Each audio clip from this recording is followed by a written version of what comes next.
साथियों नमस्कार, मैं हूं नीरज पटेल और आप देख रहे हैं नेशनल जनमत।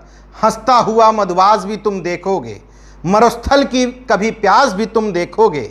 आज सीता के स्वयंवर पर मत झूमो इतना, कल राम का वनवास भी तुम देखोगे।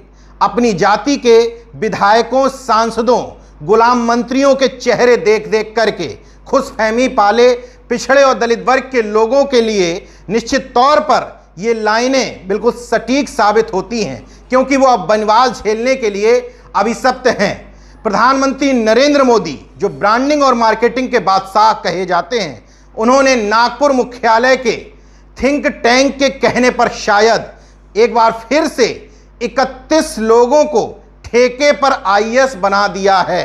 बिल्कुल ठीक आपने सुना, संविदा पर ज्वाइंट सेक्रेटरी जैसा वो महत्वपूर्ण पद थमा दिया है जिस पर आपका बच्चा पढ़ लिख करके मेहनत करके किसी तरीके से इलाहाबाद, दिल्ली या देश के किसी अन्य हिस्से में तैयारी करता है, किसी तरीके से सस्ते कमरे ढूंढता है, तैयारी करने के बाद प्री देता है, फिर मेंस देता है, फिर इंटरव्यू में पहुंचता है, उसके साथ भेदभाव होता है, किसी तरीके से उस यूपीएससी क्लियर करने के बाद इस बात की जद्दोजहद होती है कि उसको कैडर कौन सा मिलेगा, अपने प्रदेश में आ भी पाएगा या नहीं आ पाएगा, अपने प्रदेश में आने के बाद आईएएस बन भी पाएगा या नहीं बन पाएगा। लेकिन मोदी सरकार ने बिना यूपीएससी एग्जाम क्वालिफाई कराए ही ये व्यवस्था अपनी मानसिकता के लोगों के लिए कर ली है। कोई रिटन एग्जाम नहीं, सीधे सीधे आइए, इंटरव्यू दीजिए और हम आपको ज्वाइंट सेक्रेटरी जैसा महत्वपूर्ण पद भारत सरकार के मंत्रालयों में थमा देंगे। संघ में बैठे हुए विचारकों की सलाह पर लेटरल एंट्री यानी कि चोर दरवाजे से आईएएस बनाने की जो प्रक्रिया 2019 में शुरू हुई थी, वो कदम दर कदम आगे बढ़ते जा रही है। 14 अप्रैल 2019 में एक मैंने वीडियो आपके सामने लाया था, उसमें मैंने कहा था कि अभी केंद्र सरकार पत्थर उछाल करके देख रही है कि इस घर का मालिक यानी कि ओबीसी एससी वर्ग का व्यक्ति सोया हुआ है या जाग रहा है। जब उसने पूरी तरीके से समझ लिया कि धर्म की चाशनी, राष्ट्रवाद की अफीम खा करके मदमस्त है, तो उसने सबसे पहले 9 सवर्णों को लेटरल एंट्री यानी कि चोर दरवाजे के माध्यम से आईएएस बनाते हुए सीधे सीधे ज्वाइंट सेक्रेटरी के पद पर पहुंचा दिया था। अब एक बार फिर से 31 लोगों को, जिनमें 3 joint secretary, 19 director, 9 deputy secretary बनाए गए हैं। क्योंकि सवाल ज्यादा उठने लगे थे, इसमें ओबीसी एससी को रिजर्वेशन नहीं दिया जा रहा था, सवर्णवाद के आरोप लग रहे थे, तो एक मुस्लिम भी शामिल कर लिया गया है महज रस्म अदायगी के लिए। 31 के 31 नाम जब आप गौर से पढ़ते हैं, क्योंकि भारत में टाइटल से बहुत कुछ चीजें क्लियर हो जाती हैं, तो आपको समझ में आ जाएगा कि यूपीएससी के माध्यम से पिछड़े और दलित वर्ग के लोग जो अब आईएएस में ज्यादा संख्या में आने लगे थे, उनकी संख्या को सीमित करने के लिए यह लेटरल एंट्री लाई गई है। एक उदाहरण से अपनी बात को प्रमाणित करता हूं। ओबीसी को रिजर्वेशन मिलना शुरू हुआ 1990 में, मंडल कमीशन की रिपोर्ट लागू करने के लिए कहा गया, तमाम झमेलों में उसको उलझाया गया, कोर्ट कचहरी के तमाम चक्कर लगाए गए। इसके बाद 1992 में किसी तरीके से लागू हो पाया, मतलब 93-94 के बैच से यूपीएससी के लोगों को, ओबीसी के लोगों को रिजर्वेशन मिलना शुरू हुआ।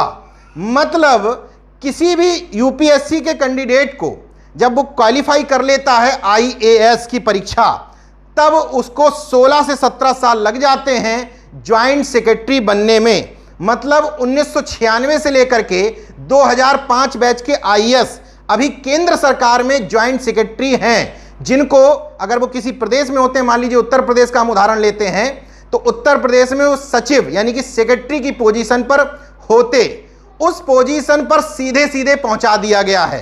क्यों? क्योंकि 94-95 के बैच से मंडल कमीशन की रिपोर्ट लागू होने के बाद ओबीसी को 27% रिजर्वेशन मिलना चालू हुआ।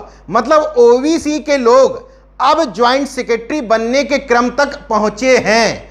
तभी से यह खेल होना शुरू हो गया। ज्वाइंट सेक्रेटरी के पद पर अब ये सीधे अपने मन पसंद के सवर्णों को बैठालना चाहते हैं। पूरी लिस्ट उठा करके देख लीजिए। अभी तक लेटरल एंट्री से जिन लोगों को लाभ पहुंचाया गया है उनकी सूची बना लीजिए, आपको स्पष्ट हो जाएगा। मैं इस लेटरल एंट्री में महज आरक्षण नियमों के पालन न होने की बात नहीं कर रहा हूं, बल्कि ठोक करके सवर्णों उसमें मैं भी सिर्फ एक जाति के लोगों को लाभ पहुंचाने की बात कर रहा हूं। इस लिस्ट से यह बात पूरी हो जाती है। सोचिए किस हद तक ये अपने लोगों को लाभ पहुंचाना चाहते हैं। 3 ज्वाइंट सेक्रेटरी इन्होंने बनाए हैं, मतलब किसी राज्य सरकार का सचिव। मैंने पहले भी बताया 16-17 साल किसी आईएएस को यहां पहुंचने में लग जाते हैं, उसको वेतन दिया जाएगा 2,21,000 रुपए।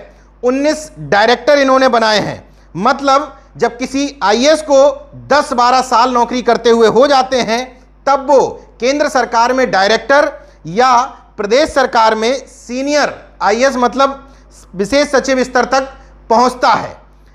इसी तरीके से 9 डिप्टी सेक्रेटरी बनाए हैं, मतलब 10-11 साल की नौकरी करने के बाद डिप्टी सेक्रेटरी के पद तक पहुंचते हैं लोग। 1,19,000 वेतन दिया जाएगा, अन्य भत्ते दिए जाएंगे 100 अलग। और इन सब लोगों की नियुक्ति कैसे की गई है? महज इंटरव्यू के आधार पर।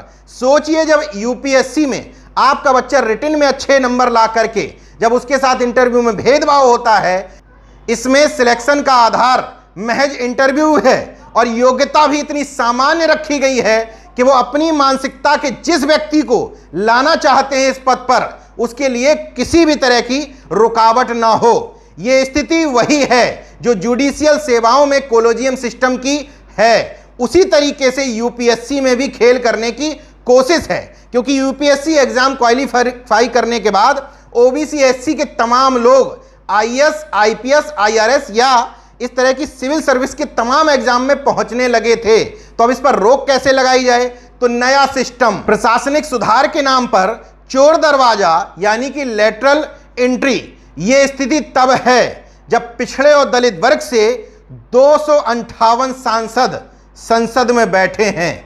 कुल सांसदों की संख्या है 542, जिसमें सवर्ण हैं 232, ओबीसी एससी के हैं 258, एससी के 86 सांसद, एसटी के 52 सांसद, मतलब एससी एसटी के 138, ओबीसी के 120 सांसदों को इसमें मिला दिया जाता है तो संख्या हो जाती है 258।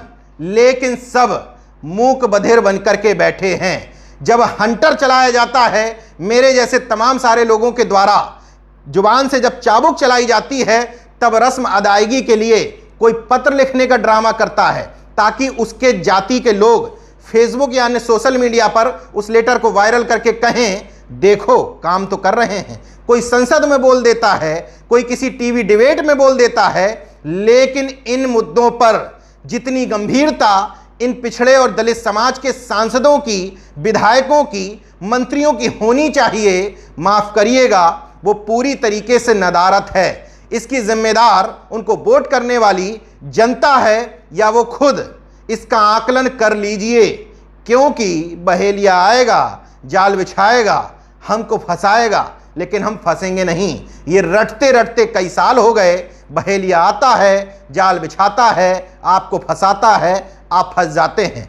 कम से कम अपने लिए ही न सही, अपने बच्चों के भविष्य के लिए ही सही धर्म और राष्ट्रवाद की आंखों पे पड़ी पट्टी हटा दो, वरना जाति के आधार पर अपने अपने जाति के सिलेक्ट हुए कैंडिडेट्स की जो लिस्ट बनाते हो वो समय रहते गायब हो जाएगी। देखते रहिए नेशनल जनमत, जागरूक और सजग बने रहिए। जय विज्ञान, जय संविधान, जय लोकतंत्र। धन्यवाद। तो अगर आपने मेरा YouTube चैनल सब्सक्राइब नहीं किया तो प्लीज़ सब्सक्राइब कर लें और उस बेल आइकन पर जरूर क्लिक करें, जिससे जो मेरे न्यू वीडियो हैं वो आप देख सकें।